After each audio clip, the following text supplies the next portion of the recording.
రెండో మాట, ఇవాళ అన్నారం కానీ సుందరలు కానీ ఎక్కడ కూడా ఇవాళ పిల్లలు కుంగిపోయినట్టు కానీ చిన్న చిన్న బుంగలు పడితే పడవచ్చు. ఇప్పుడు చెర్లకు కుంటలకు బుంగలు పడతాయి. ఆ బుంగలకు అప్పుడప్పుడు ఇసుక బస్సు తీసుకుపోయి తొక్కి, లేకపోతే చెత్తను తీసుకుపోయి తొక్కి ఆ బుంగలు ఆపుకునే కల్చర్ ఉంటుంది తెలంగాణలో. ఇక్కడ కూడా నిజంగానే బుంగలు ఉంటే మనం రెక్టిఫై చేసుకోవచ్చు. కానీ ఎన్డీఎస్ఏ రిపోర్ట్ ప్రకారంగా 2024లో మరి కాంట్రాక్టర్తో చేయించిందా, మరి డిపార్ట్మెంట్ చేసిన గ్రౌటింగ్ కూడా చేసినట్ట. గ్రౌటింగ్ అంటే అర్థం ఏంటిది?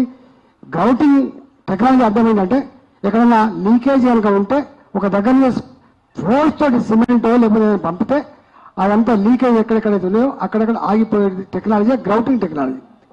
ఇవాళ సుండిల్లా అన్నారం రెండింటికి కూడా గ్రౌటింగ్ చేసినట్టుగా రిపోర్ట్లు ఉన్నాయి ఇక్కడ. కాబట్టి ఇప్పుడు ఎన్డీఎస్ఏ ఏం చెప్పింది పక్కన పెడితే, ఇవాళ 2 ప్రాజెక్టులు గ్రౌటింగ్ చేసినవి ఉన్నాయి కాబట్టి, ఇవాళ ఇక్కడ ఎల్లీలో వల్ల మొత్తం కరువు తండనిస్తూ ఉంది కాబట్టి, ఇంత ఎమర్జెన్సీ పరిస్థితుల్లో కూడా ప్రభుత్వం వెంటనే సమీక్ష చేసుకొని ఎక్కడ దీన్ని అధిగమించాలి, ఎట్లా నీళ్ళు తెచ్చుకొని ఆలోచించాలి. కానీ ఇప్పుడు మొండిగా గుడ్డిగా ఇవాళ అజ్ఞానంతో నేను చేయ నాకు ఎన్డీఎస్ఏ చెప్పాలని చెప్పే మాటలు మాట్లాడుతున్నావు. ఇవాళ నువ్వు ఎప్పుడన్నా ఎన్డీఎస్ఏ దగ్గర పోయి మరి మాకు కరువు వస్తూ ఉంది, ఎల్లినో వస్తూ ఉంది, మరి దీన్ని ఇప్పుడున్న పరిస్థితి ఎట్లా అధిగమించాలనో అడిగినవా అని చెప్పి అడుగుతాను. పాలకుడిగా ఎప్పుడు కూడా పాలకుడిగా ఎంత బాధ్యత ఉండాలంటే, నేను కూడా ఏంటన్నా ఒకవేళ నిజంగానే కనుక ఈ నీళ్లు ఒకవేళ 97 మీటర్లు 96 మీటర్లు లేకపోయినప్పటికీ కూడా ఒక టెన్షన్లో కొట్టి కనీసం ఇంటికి తీసుకొచ్చి, లేదా ఒక కాపర్ డ్యామ్ మట్టినన్నా ఇంత పోసి టెంపరీ 1 కోటి 2 కోట్ల రూపాయలు ఖర్చు పెట్టని చేసుకోవచ్చు.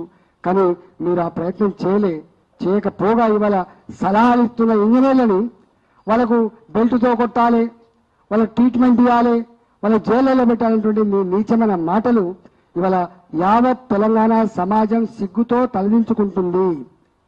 మా మీద మాట్లాడుతున్నాడు వేరు, కొమ్ము కరగదీయాలి, రక్తం చిలికి పంటలు పండిస్తా, ఇవన్నీ మాట్లాడడం వేరు. నాకు తెలిసి ఈ రాష్ట్ర చరిత్రలో ఇట్లాంటి భాష మాట్లాడిన ముఖ్యమంత్రి ఎవరు లేరు. అది నీకే దక్కుతుంది బాబు, అది నీకే దక్కుతుంది. తప్పకుండా దానికి మూల్యం చెల్లించక తప్పదు అని చెప్పి హెచ్చరిస్తా ఉన్నాం. నువ్వు బ్రహ్మాండంగా అధికారంలో ఉన్నావు కాబట్టి, ముఖ్యమంత్రి కుర్చీలో కూర్చున్నావు కాబట్టి ఇవన్నీ 100 మా గాథలు ఆహా ఓహో అంటుండొచ్చు కావచ్చు. కానీ రేపు అధికారాన్ని గుంజేస్తే, నీ అధికారంలో ఫీజును పీకేస్తే నీ బతికేందో తెలిసేట్టు ఆస్కారం ఉంటుంది. కాబట్టి